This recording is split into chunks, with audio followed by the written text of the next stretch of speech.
بسم اللہ الرحمن الرحیم وبہ نستعین انہ خیر ناصر ومعین وصلی اللہ علی محمد وآلہ الطاہرین۔ الحمدللہ، خداوند منان کے لطف و کرم سے ہماری گفتگو مبادئ الاصول میں ہے۔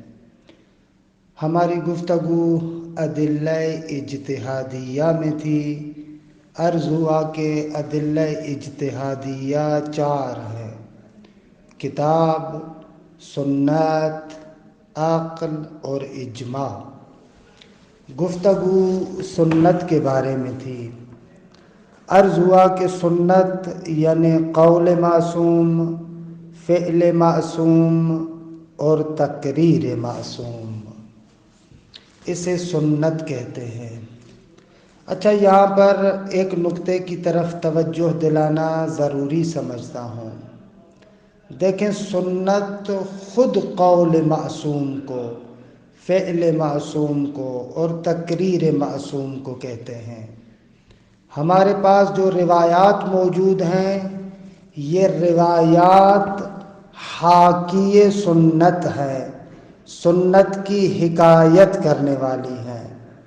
بہت سارے مقامات پر دیکھا گیا ہے کہ روایت اور سنت میں خلط کرتے ہیں، ان دونوں کو ملا دیتے ہیں۔ سنت مطلقاً حجت ہے، قول معصوم، فعل معصوم، تقریر معصوم۔ لیکن روایت کے بارے میں جو گفتگو کرتے ہیں، کبھی ہم کہتے ہیں یہ روایت معتبر ہے، کبھی کہتے ہیں غیر معتبر ہے۔ اس کا معنی یہ نہیں ہوتا کہ ہم لوگ یہ کہنا چاہتے ہیں کہ بعض جگہوں پر سنت حجت ہے، معتبر ہے، اور بعض جگہوں پر سنت معتبر نہیں ہے۔ مقصود یہ نہیں ہوتا۔ جب ہم روایت کے بارے میں کہتے ہیں یہ معتبر ہے یا غیر معتبر ہے، کیونکہ روایت حاکی سنت ہے، سنت کی حکایت کرتی ہے۔ سنت کا ہمیں کیسے پتہ چلے گا؟ کیونکہ ہم تو معصوم کے زمانے میں نہیں ہیں، ہم تو معصوم کے قول کو نہیں سن رہے، ہم تو معصوم کے فعل یا تقریر کو نہیں دیکھ رہے۔ تو ہمارے لیے جس وسیلے کے ذریعے سے سنت نقل ہوتی ہے، اس وسیلے کو خبر، حدیث یا روایت کہتے ہیں۔ اور یہ خبر، حدیث اور روایت ہو سکتا ہے معتبر ہو سکتا ہے غیر معتبر ہو۔ معتبر ہو یعنی یہ خبر جو ہمارے لیے سنت کو نقل کر رہی ہے واقعاً درست ہے۔ اور غیر معتبر جب ہم کہتے ہیں تو مقصود یہ ہوتا ہے کہ اس خبر یا حدیث سے حقیقت میں سنت نقل نہیں ہوتی۔ یعنی آپ ایک روایت کے بارے میں آ کر کہیں اور کہیں کہ واقعاً یہ غیر معتبر ہے، اس کا معنی یہ نہیں ہے کہ ہم سنت معصوم کو غیر معتبر کہتے ہیں۔ نہ، سنت معصوم ہر صورت میں قرآن کی طرح معتبر ہے۔ غیر معتبر کہنے کا مقصد یہ ہے کہ یعنی اس طریقے سے، اس روایت سے، اس خبر سے ثابت نہیں ہوتا کہ واقعاً معصوم نے ایسے کہا ہے۔ فتدبر جیداً، یہ بہت ہی اہم نقطہ ہے اور اس کو اچھے طریقے سے سمجھ لیں۔ اچھا، مصنف ایک بحث کرتے ہیں۔ مصنف کہتے ہیں کہ قرآن اور حدیث، اس کی بحث کی نوعیت ایک جیسی ہے۔ یعنی ہم لوگ جو قرآن اور حدیث سے احکام الہیہ کو حاصل کرتے ہیں، تو ان دونوں کے بارے میں بحث کی نوعیت ایک جیسی ہے، کیونکہ قرآن بھی ہمارے پاس الفاظ کی شکل میں ہے اور سنت بھی ہمارے پاس الفاظ کی شکل میں ہے۔ دونوں لفظی صورت میں ہمارے سامنے ہیں۔ تو بہرحال اس اعتبار سے دیکھا جائے تو قرآن اور حدیث کے بارے میں جو ہماری گفتگو ہوگی، دونوں کی نوعیت ایک جیسی ہے۔ بھلے ایک دونوں میں تفاوت ہے۔ قرآن کا مصدر خدا ہے اور حدیث کا مصدر معصوم ہے۔ اس کے علاوہ قرآن اور سنت میں کوئی فرق نہیں ہے۔ دونوں ہمارے پاس نصوص لفظیہ کی صورت میں موجود ہیں۔ اچھا، نصوص لفظیہ کے بارے میں جو گفتگو ہے وہ دو مراحل میں ہے۔ ایک مرتبہ ہم سند کے لحاظ سے بحث کرتے ہیں، ایک مرتبہ متن کے لحاظ سے بحث کرتے ہیں۔ سند کے لحاظ سے بحث کرنے کا مقصد یہ ہے کہ یہ جو نص ہم معصوم سے نقل کر رہے ہیں، آیا واقعاً معصوم نے اس طریقے سے کہا بھی ہے یا نہ؟ یعنی یہ جو خبر میں معصوم کی طرف نسبت دی گئی ہے، یہ نسبت صحیح ہے یا غلط ہے؟ یہ بحث ہو جائے گی سند کے لحاظ سے۔ پس سند کے بارے میں جو گفتگو ہوگی اس میں ہم اصل صدور کو ثابت کریں گے کہ واقعاً یہ نص معصوم سے یا خدا سے صادر ہوئی ہے یا نہ۔ دوسری گفتگو ہماری متن کے بارے میں ہے۔ متن کے بارے میں گفتگو خود اس نص کی دلالت کے بارے میں، کہ یہ خود نص کس مطلب پر دلالت کر رہی ہے، اس کا معنی کیا ہے، اس کا مفہوم کیا ہے، یہ متن کے بارے میں گفتگو ہوگی۔ اچھا، قرآن مجید کی سند کے اعتبار سے گفتگو فرماتے اس میں اصلاً گفتگو کی ضرورت نہیں ہے، کیونکہ قرآن کی سند قطعی ہے، کیونکہ قرآن ہمارے پاس تواتر سے نقل ہوا ہے، اور جیسا کہ آج ہی انشاءاللہ یا کل بحث میں ذکر کریں گے، تواتر موجب قطع ہوتا ہے، موجب یقین ہے، یعنی ہم کو یقین ہے کہ یہ قرآن مجید پروردگار عالم کی جانب سے ہے، کیونکہ تواتر کے ساتھ نقل ہوا ہے۔ تو لہذا قرآن کی سند کے بارے میں تو گفتگو نہیں ہوگی۔ اسی لیے علماء کے درمیان ایک جملہ معروف ہے کہ قرآن قطعی الصدور ہے، قرآن کے خدا کی جانب سے ہونے میں ذرہ برابر شک نہیں ہے، تو قرآن کی سند کے بارے میں تو گفتگو نہیں ہے۔ باقی حدیث کی سند کے بارے میں کیوں نہیں؟ یہاں پر ضروری ہے کہ انسان گفتگو کرے، کیونکہ جب ہم احادیث اور روایات کو دیکھتے ہیں تو ہر روایت کو دیکھ کر نہیں کہہ سکتے کہ یہ معصوم سے صادر ہے۔ جب ہم تاریخ حدیث کو پڑھتے ہیں تو ہمیں پتہ چلتا ہے کہ بہت سارے عوامل ایسے آئے ہیں جن کی وجہ سے احادیث کو جعل کیا گیا، جھوٹی نسبتیں دی گئی پیغمبر کی طرف، معصوم کی طرف۔ حالانکہ اس کے اسباب مختلف ہیں کہ بعض اسباب کی طرف کتاب میں اشارہ ہوگا۔ تو روایت اور حدیث کی سند کے بارے میں گفتگو کی ضرورت ہے۔ خوب، اس عبارت کے ٹکڑے کی تطبیق کروں، پھر آگے چلتے ہیں۔ کیفیت استنباط الحکم من الکتاب والسنہ، کتاب اور سنت سے حکم حاصل کرنے کی کیفیت، کس طریقے سے حاصل کرتے ہیں۔ یشترک کل من القرآن والحدیث فی نوعیت دراستہما، فرماتے ہیں قرآن اور حدیث میں سے ہر ایک دونوں کے بحث کی نوعیت میں مشترک ہے، یعنی ایک جیسے ہیں۔ کیوں؟ لاستفادت احکام التشریع الاسلامی منہما۔ خوب، دونوں مشترک ہیں کس اعتبار سے کہ بابا ان دونوں سے جو شریعت اسلامی کے احکامات کو انسان استفادہ کرتا ہے اور حاصل کرتا ہے، دونوں کی نوعیت ایک جیسی ہے۔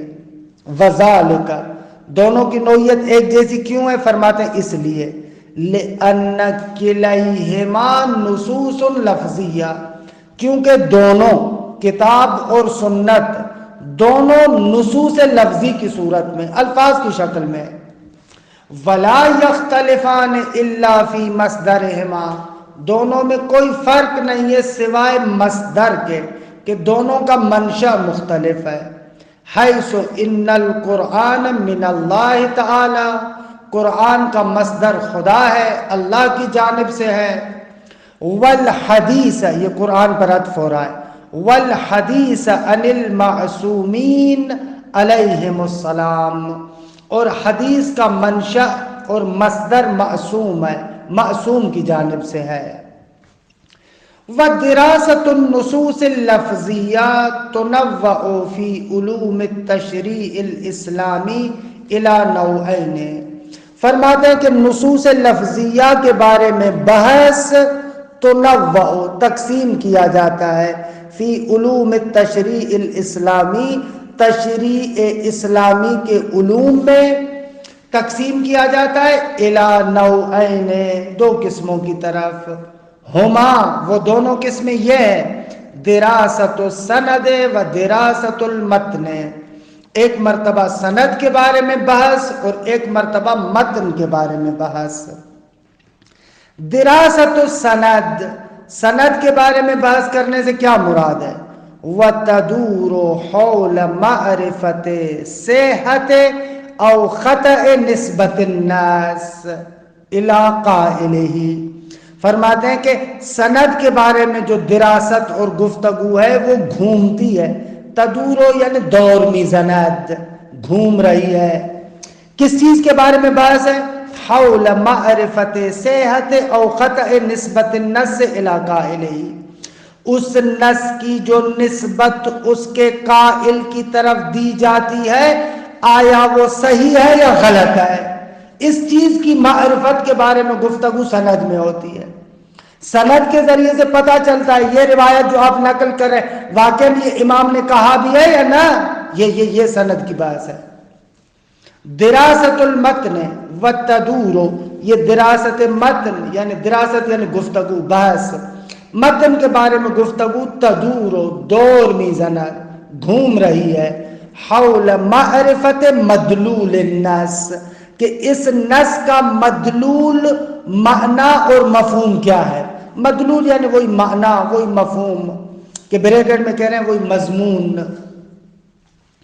ہم دیکھتے ہیں کہ بھئی اس روایت سے کیا سمجھ میں آ رہا ہے، اس آیت سے کیا سمجھ میں آ رہا ہے، اس بات کو کہیں گے دراست المتن۔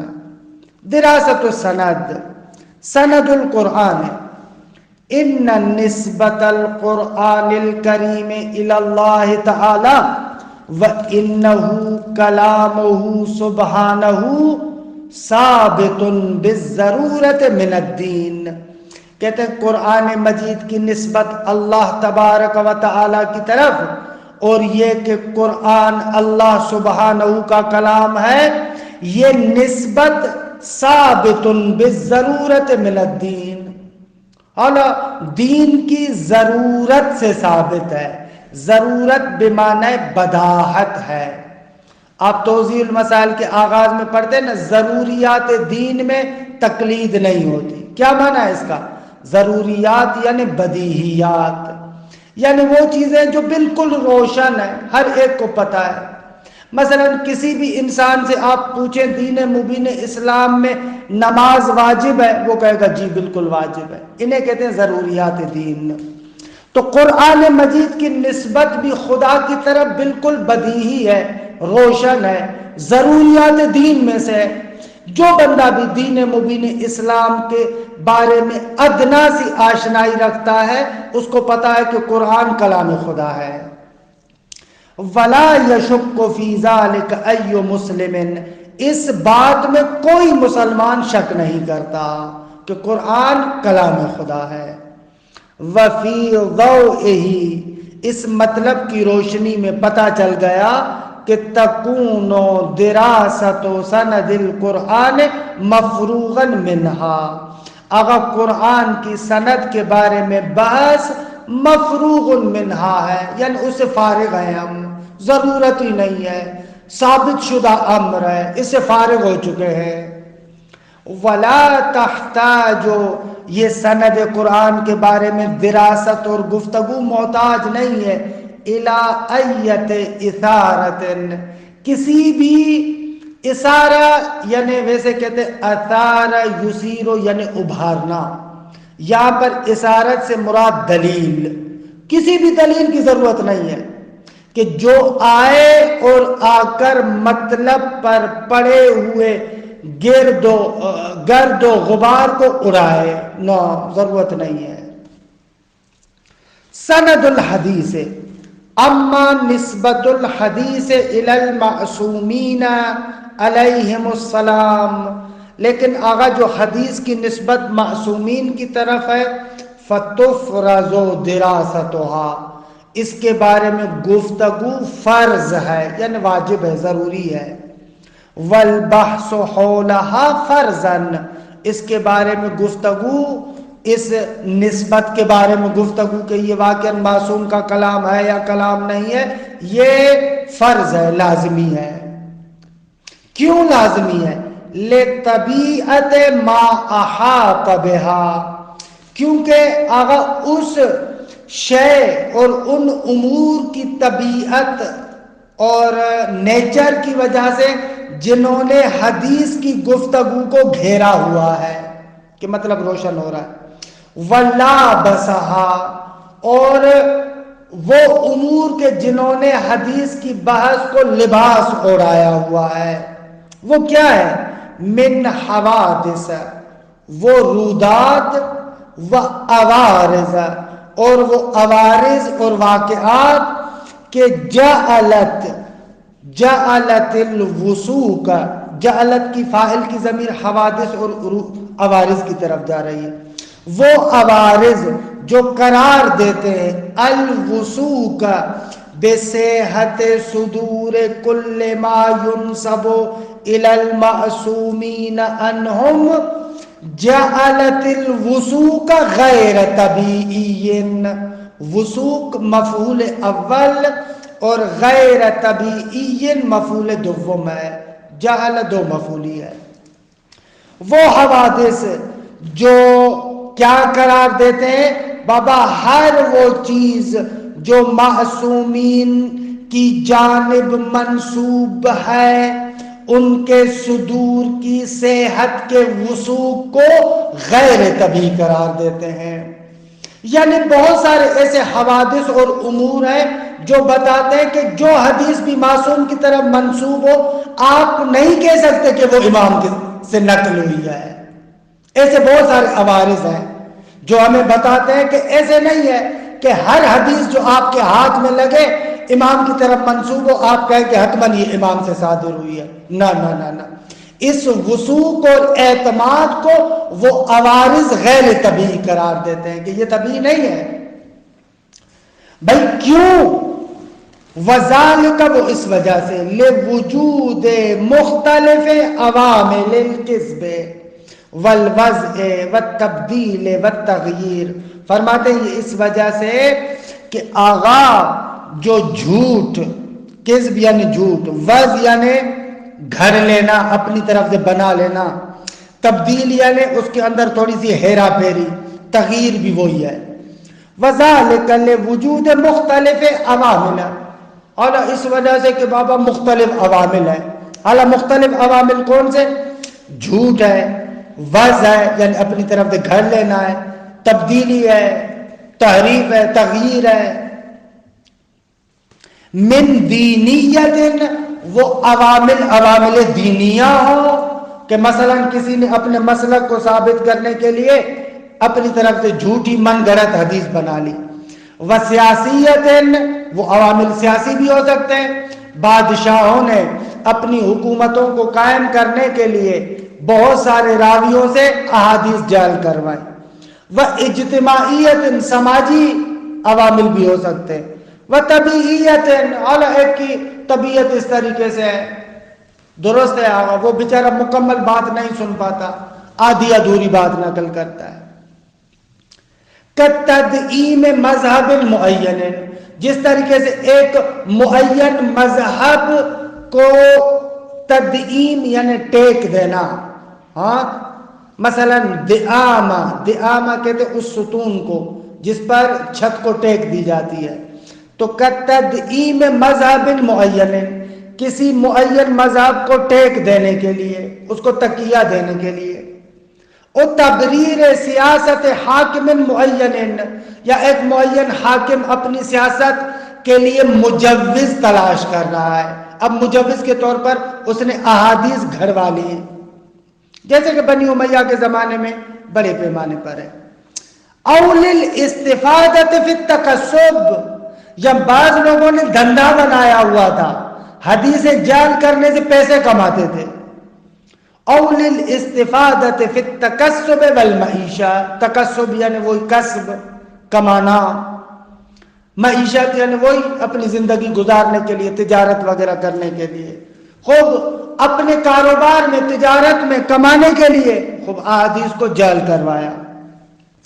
او للنسیان والاشتباہ، یا راوی ایک بات بھول گیا، یا راوی نے صحیح طریقے سے سنا نہیں، وعدم الفہم الصحیح، صحیح طریقے سے سمجھا نہیں، وما شاک لہا، اور وہ دوسرے اسباب جو ان کی طرح ہے۔ پس بہت سارے عوامل ہیں جن کی وجہ سے جعلی حدیثوں کو بنایا گیا، احادیث کو گھڑ لیا گیا۔ تو اس اعتبار سے اب ضروری ہے کہ حدیث کی سند کے بارے میں بھی گفتگو ہو۔ وَدِرَاسَةُ السَّنَدِ هُنَا تدعی بدراست طرائق سنہ، اگر سنت کے بارے میں بس یہاں پر ہم کو بلا رہی ہے، یہ دراست، یہ بس ہم کو پکار رہا ہے کس چیز کی طرف؟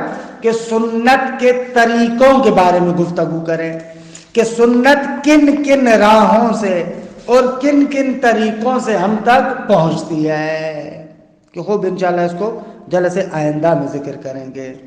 صلی اللہ علی محمد و آلہ الطاہرین۔